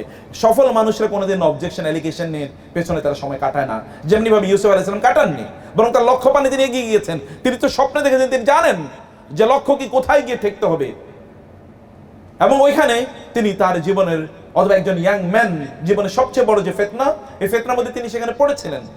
কিন্তু ইউসুফ আলাইহিস সালাম তিনি তার নিজেকে কিভাবে বাঁচিয়েছেন দেখেন তো। ইউসুফ আলাইহিস সালামকে দরজা বন্ধ করে সবচেয়ে সুদর্শন নারী, সবচেয়ে ক্ষমতাশালী নারী এবং সবচেয়ে অর্থবিত্তশালী নারী এবং ঘরের মধ্যে অনেক বেশি স্ট্রং, তিনি বলছেন মাআযাল্লাহ, আল্লাহ আমার একমাত্র আশ্রয়স্থল, একথা তিনি বলে এরপরে বললেন রব্বিস সিজনু আহাব্বু ইলাইয়া মিম্মা ইয়াদউনানি ইলাইহি, আল্লাহ আমাকে তুমি প্রয়োজনে কারাগারে নাও, তারপরে এদের থেকে তুমি আমাকে বাঁচাও। ইউসুফ আলাইহিস সালাতু ওয়াস সালামের প্রতি ওই নারীর এই আচরণ যখন এলাকার অর্থাৎ শহরের সকল নারীদের কাছে পৌঁছে গেল, তারা বললেন ইমরাতুল আজিজি তুরাবিদু ফাতাহান নাফসিহা কদ শাগাফা হুব্বা ইন্নাল্লাহ, যে ইমরাতুল আজিজ, আজিজের গভর্নরের স্ত্রী কি করলো, এই ইয়াং ছেলের পেছনে পড়ে গেল, তার প্রতি এরকম মানে তাকে এরকম প্রলুব্ধ করার চেষ্টা করলো। এরকম কথাবার্তা যখন তিনি বলছিলেন, যখন নারীরা বলছিলেন, তখন ইমরাতুল আজিজের স্ত্রী সব নারীদেরকে ডাকলেন এবং ডেকে দেখালেন যে এই যে ইউসুফের ব্যাপারে তোমরা বলছিলে, আমি কাটিং লং স্টোরি শর্ট, এই ইউসুফের ব্যাপারে তোমরা বলছিলে, তাদেরকে দিচ্ছিল যে তারা ফল কাটুক, ফল কাটতে গিয়ে ওই চাকু দিয়ে তাদের আঙ্গুল কেটে ফেলেছে। ইউসুফের সৌন্দর্য দেখে তারা বিমোহিত। আপনাদের কি মনে হয় ইউসুফের কেবল ফিজিক্যাল সৌন্দর্য দেখেছে? নো, ইউসুফের হাঁটার ভঙ্গি, তার কথা বলার ভঙ্গি, তার চাহনি এবং তার জামা কাপড়ের অথবা তার ড্রেস কোড, এগুলো সবকিছু নারীদেরকে বিমোহিত করেছে। মনে রাখবেন, আপনারা পুরুষরা একজন নারীর সাদা চামড়া দেখলে আকৃষ্ট হয়ে যান, কিন্তু নারীরা সাদা চামড়ার প্রতি আকৃষ্ট হয় না। নারীদের বোনেরা বাইরে আছেন, তারা জানেন, I know that women do have much more personality than the men. পুরুষদের চেয়ে নারীদের পার্সোনালিটি অনেক বেশি। নারীরা একজন পার্সোনালিটি ওয়ালা পুরুষকে কামনা করে, প্রত্যাশা করে, ভালোবাসে, চায় তার স্বামী এরকম হোক অথবা তার ভবিষ্যৎ মানুষটি এরকম হোক, তার পার্সোনালিটি আছে, এটা তারা চায়, কেবল চামড়া সাদার দিকে তাকায় না। আমরা পুরুষরা তো চামড়া সাদা হইলে এই কি আসলে মানে কোথাকার হিন্দু, বৌদ্ধ, খ্রিস্টান, ইহুদি, নাসারা কিচ্ছু তাকায় না, চামড়া সাদা তো এবার আমি কাইতে হয়ে পড়ে গেছি। পরিস্থিতিটা এরকম না? ব্যক্তিত্ব ইজ ভেরি ইম্পর্টেন্ট। ইউসুফ আলাইহিস সালাম ব্যক্তিত্ব দেখে ইমপ্রেস করেছে, এ তো তাকায় দেখে অন্যভাবে। যুবকরা আপনি তাকান কিভাবে? and you know that your looking is also the expression of your personality. আপনার তাকানোটাও আপনার পার্সোনালিটিকে ডিফাইন করে। আপনি কিভাবে তাকান, আপনি কিভাবে হাঁটেন, এটা ডিফাইন করে, ব্যক্তিত্ব ডিফাইন করে। ইউসুফ আলাইহিস সালাম ব্যক্তিত্ব তাদেরকে এইভাবে অনুপ্রাণিত এবং উদ্বুদ্ধ করেছে। ইউসুফ আলাইহিস সালাম জেলে চলে গেলেন, জেলে গিয়ে তিনি কি বসেছিলেন? জেলে গিয়ে কেবল হাউতাস আমি কেন এরকম নো, জেলে তিনি তার মিশনে ছিলেন, তিনি ওইখানকার লোকজনকে তিনি দাওয়াত দিচ্ছেন। আরবাবু মুতাফাররিকুনা খায়র আমিল্লাহিল ওয়াহিদুল কাহ্হার। এখনকার যুবকরা যারা বিশ্ববিদ্যালয়ে পড়ে, আপনাকে কি দাওয়াতি কাজ করতে হবে না? আপনাকে দাওয়াতি কাজ করতে হবে, বিশাল একটা ক্রাইসিস। কেন কেবলমাত্র দূর থেকে শেখদেরকে আনতে হবে? You can become your own sheikh or you can become the sheikh of your own campus. আপনি ক্যাম্পাসে শেখ হন, ছোট ছোট হালাকা করুন এবং যুবকদেরকে বলবো যে আপনারা ইসলামিক সোসাইটি তৈরি করুন, বিভিন্ন সেমিনার, সিম্পোজিয়াম, স্টাডি সার্কেল আপনারা তৈরি করুন, অথবা ইউরোপের মতো MSM মুসলিম স্টুডেন্টস অথবা MSA মুসলিম স্টুডেন্টস অ্যাসোসিয়েশন, এরকম অ্যাসোসিয়েশনে যেই কোনো একটা অ্যাসোসিয়েশনের সাথে সম্পৃক্ত থাকুন। একা একা ভালো থাকা যায় না, ইটস ভেরি ডিফিকাল্ট। একটা অ্যাসোসিয়েশনের সাথে সম্পৃক্ত থাকুন এবং এর মাধ্যমে কিছু দাওয়াতি কাজ করুন। মনে রাখবেন, আপনি যে সুযোগ পেয়েছেন, এই সুযোগ আগামী 50 বছরে নাও আর পেতে পারেন। এই সুযোগ হাতছাড়া হয়ে গেলে খবর আছে। অতএব এটাকে ধরে রাখার দায়িত্ব আপনাদের। এটাকে ধরে, এই যে বিশাল উন্মুক্ত মাঠে ময়দানে আপনারা ইসলামিক কনফারেন্স করছেন, আমি মনে হয় দেখতে পাচ্ছি যে ইউরোপের মতো ঘটনা ঘটতেছে, সুবহানাল্লাহ। এবং আপনি জানেন ইউরোপে এই জাতীয় কনফারেন্সের কারণে ইউরোপের স্ট্যাটিস্টিক্স হচ্ছে, প্রেডিকশন হচ্ছে যে ইউরোপে এই সিস্টেমে যদি চলে তাহলে 2050-তে ইউরোপের অধিকাংশ দেশ মুসলিম মেজরিটি দেশে পরিণত হবে, ওদের প্রেডিকশন। এবং ওই কারণে ওরা প্রচন্ড আতঙ্কিত। এবং the same I can see the scenario. এবং বিশ্বাস করুন, আল্লাহর কসম, গত 16 বছরে বাংলাদেশে ইসলামকে দমিয়ে রাখার জন্য যত আয়োজন চলেছিল, গত 3 মাসে আল্লাহ সুবহানাহু ওয়া তাআলা তার চেয়ে 10 গুণ বেশি আয়োজন করে দিয়েছেন। এই যে আপনাদের এই আয়োজনই তার প্রকাশ। এখানে কি পরিমাণ, আমার মনে হচ্ছে যেন সব আল্লাহওয়ালা। আর আপনার সত্যি করতে ইয়াংরা তো এতটুকু আল্লাহর ইবাদত করলে তার আল্লাহওয়ালা, আল্লাহর ওলি হয়ে যায়, ওলি হয়ে যাওয়া সম্ভব। প্রিয় ভাইরা এবং বোনেরা, আমি সেই জন্যে আপনাদেরকে বলবো যে this is my last advice to you, যে এখানে ফিতনা পূর্ণ একটা জীবন এখানে আছে, কিন্তু এটাই সবচেয়ে প্রোডাক্টিভ। আপনাদের মুসলিমদের বিশ্ববিদ্যালয়গুলোর, ওই সময় যে বিশ্ববিদ্যালয়গুলো ছিল সেগুলোর দিকে যদি আপনি তাকান, তাহলে আপনি দেখবেন একই জায়গা থেকে একদিকে ইবনে খলদুন তৈরি হয়েছে, একদিকে একই জায়গা থেকে ইবনে রুশদ তৈরি হয়েছে, সোশ্যাল সায়েন্টিস্ট, পলিটিক্যাল সায়েন্টিস্ট, অথবা হার্ড সায়েন্টিস্ট। আমরা যদি সায়েন্টিস্টের কথা বলি, ফিজিসিস্ট, কেমিস্ট, অথবা যদি আমরা বলি বায়োলজিস্ট, সেখান থেকে তৈরি হয়েছে, ম্যাথমেটিশিয়ান তৈরি হয়েছে, আল খাওয়ারিজম যেখান থেকে এসছে, ওইখান থেকে ইমাম বুখারী এসছে। From the same environment, under the same roof, in the same syllabus তারা পড়েছে, একই এনভায়রনমেন্টে তারা পড়েছে, একই শেখদের কাছে পড়েছে। আপনি যদি ওই ইউরোপের তৎকালীন ইউরোপে মানে তৎকালীন মুসলিম আন্দালুসিয়া এর কথা যদি আপনি বলেন, যেখানে আজকের এই নেটওয়ার্কের মতো এরকম একক কর্ডোবাতে কেবলমাত্র 78 ওয়ার্ল্ড ক্লাস ইউনিভার্সিটি ছিল কেবল একটা সিটিতে। 78 ওয়ার্ল্ড ক্লাস ইউনিভার্সিটি ছিল, যেখান থেকে এরকম অ্যাস্ট্রোনমার তৈরি হয়েছে। যখন ইউরোপিয়ানরা তারা জঙ্গলে বসবাস করে, তখন মুসলমানরা বিশাল টেলিস্কোপ নিয়ে তারা মহাকাশের তারকা গণনা করে। তখন তাদের নাসায় মুসলমানরা বসে কাজ করে, আর ওরা তখন জঙ্গলে তাদের জীবনাতিপাত করছে। এরকম একটা সময় আপনার ছিলেন, আপনাদের ওই গোল্ডেন টাইম আছে। এই পৃথিবীর প্রথম সায়েন্টিফিক ইরা, প্রথম educational revolution and renaissance, cultural renaissance তো আপনাদের পূর্বপুরুষদের হাতে হয়েছে, আর আপনাদের রক্ত তো সেখানে প্রবাহিত। রক্ত 14 জেনারেশন পরে হলেও আগের রক্তের কাজ করে। আগের রক্তে 14 জেনারেশনও যদি কোনো ভালো লোক থেকে থাকে, কোনো বুদ্ধিজীবী থেকে থাকে, কোনো সায়েন্টিস্ট থেকে থাকে, 14 জেনারেশন পরে হলেও ওই রক্তে আল্লাহ সুবহানাহু ওয়া তাআলা আরেকজন ব্যক্তির এরকম জন্ম দিয়ে দেবেন, সৃষ্টি করে দেবেন। যেমনি ভাবে ইব্রাহিম আলাইহিস সালাতু ওয়াস সালামের ছেলে ইসমাইল আলাইহিস সালাতু ওয়াস সালামের কত কত পরের জেনারেশনে এসে একজন নবী এসেছেন, সেই নবী হচ্ছেন মানবতার শ্রেষ্ঠ দূত, সাইয়্যিদুল মুরসালিন ওয়াল আম্বিয়া, নবীদের সরদার, মানবতার সরদার, আল্লাহর শ্রেষ্ঠতম সৃষ্টি মুহাম্মদুর রাসূলুল্লাহ সাল্লাল্লাহু আলাইহি সাল্লাম। কই ইসমাইল আলাইহিস সালাম, আর কই ইসমাইল আলাইহিস সালামের আরেক ভাই ইসহাক আলাইহিস সালাম। ইসহাক আলাইহিস সালামের তার বংশধর কি পরিমাণ নবী এসে, বনি ইসরাইলের সকল নবী, কিন্তু এখানে একজন নবী আসে নাই। কিন্তু সর্বশেষ যিনি এসেছেন তিনি সকল নবীকে সুপারসিড করে এগিয়ে গিয়েছিলেন। রক্তটা এরকম আর রাকা, এটি দাসাসা, এটি কোনো এক সময় গিয়ে এরকম উতরে উঠবে। আপনাদের তো সেরকম আছে, তাহলে আপনাদের এখন কেবল জেগে ওঠার প্রয়োজন, আপনাদেরকে জেগে উঠতে হবে। আপনারা একই কাজ করতে পারেন, কিন্তু আপনাকে প্রচন্ড কনসেন্ট্রেটেড হতে হবে। আমাদেরকে এখন সবচেয়ে বড় প্রবলেম আমাদের মাইন্ডফুলনেস নাই, আমরা খুব কনসেন্ট্রেটেড হতে পারছি না, মনোযোগী হতে পারছি না, কেবল ডিস্ট্রাকশন, এটা ওইটা। আপনার দিনটা শুরু করেন ফোকাসড, একটা হাইলাইটেড ইস্যু নিয়ে, যে আজকে আমি এটা শেষ করব। একটা ধরুন, একটা শেষ করুন, পাশাপাশি অন্য কাজ করবেন, কিন্তু এটা করুন, ফোকাস করুন, টার্গেট নেন, প্রতি সপ্তাহের জন্য টার্গেট নেন এবং মাপুন, মেজারিং করুন আপনার নিজকে, যে বেঞ্চ মার্কিং করুন, যে আপনি কোথায় যাচ্ছেন, কতটুকু আপনি আগাচ্ছেন, আপনি পিছাচ্ছেন নাকি আগাচ্ছেন, এটা আপনাকে দেখা দরকার। আপনাকে নেটওয়ার্কে বাংলাদেশকে অবশ্যই নেতৃত্ব দিতে হবে ইনশাআল্লাহ। নেতৃত্ব দেওয়ার জন্য আপনাদের নিজেকে তৈরি করতে হবে, তৈরি করার ফুরসত আপনাদের সামনে আছে, টাইম অবারিত। গুণামুক্ত জীবন যাপন করুন, দেখবেন আল্লাহ সুবহানাহু ওয়া তাআলা আপনাকে নেতৃত্ব প্রদান করবেনই করবেন। ওয়াদাল্লাহু আল্লাযীনা আমানু ওয়া আমিলুস সালিহাতি লা ইস্তাখলিফান্নাহুম ফিল আরদি কামা ইস্তাখলাফাল্লাযীনা মিন ক্বাবলিহিম ওয়া লা ইউমাক্কিনান্না লাহুম দীনাহুম ওয়া লা ইউবাদদিলান্নাহুম মিন বা'দি খাউফিহিম আমনা ইয়াবুদুনানি লা ইউশরিকুনা বি শাইআ। আপনি একটা কনসেন্ট্রেটেড, একটা ইখলাসপূর্ণ জীবন যাপন করেন, আল্লাহ সুবহানাহু ওয়া তাআলা, আল্লাহর কসম করে বলছি, আল্লাহ সুবহানাহু ওয়া তাআলা আপনাকে নেতা বানাবেন, যেভাবে তিনি ইব্রাহিম আলাইহিস সালাতু ওয়াস সালাম বানিয়েছেন এবং তার সন্তানদেরকেও তিনি বানিয়েছেন। জাযাকুমুল্লাহ খায়ের। মহান আল্লাহ সুবহানাহু ওয়া তাআলা আমাদেরকে সত্যিকার অর্থে উম্মার শ্রেষ্ঠতম সন্তান হওয়ার তৌফিক দান করুন। আল্লাহুম্মা আমিন। টাইমগুলো যেন আমরা সত্যি করতে সঠিকভাবে ব্যয় করতে পারি। ভাইয়েরা, 1 মাস একটা রুটিন মোতাবেক টাইম ব্যয় করেন, সকাল থেকে শুরু করে রাত পর্যন্ত, একেবারে ক্যালকুলেটেড, দেখুন কোথায় আপনার সময় যায়। and you see me after 1 month and you will see the revolution has started in your life. 1 মাস করে দেখেন, 1 মাস পরে আপনার জীবনে আপনি বিপ্লব ফিল করতে পারবেন ইনশাআল্লাহ। জাযাকুমুল্লাহ খায়ের। আল্লাহ সুবহানাহু ওয়া তাআলা আমাদের আজকের আয়োজনটাকে কবুল করে নিন, এবং আল্লাহ সুবহানাহু ওয়া তাআলা আমরা যেন উম্মার এই ক্রাইসিস যেন আমাদের নিজেকে আমরা তৈরি করতে পারি, সেই তৌফিক দান করুন। আল্লাহুম্মা আমিন। হাযা ওয়া সাল্লাল্লাহু সুবহানাহু ওয়া তাআলা নবিয়ানা মুহাম্মদ ওয়া আলা আলিহি ওয়া সাহবিহি আজমাইন। সুবহানাকাল্লাহুম্মা ওয়া বিহামদিকা আশহাদু আল্লা ইলাহা ইল্লা আনতা আস্তাগফিরুকা ওয়া আতুবু ইলাইক। ওয়া আসসালামু আলাইকুম ওয়া রাহমাতুল্লাহি ওয়া বারাকাতুহু। জাযাকুমুল্লাহ।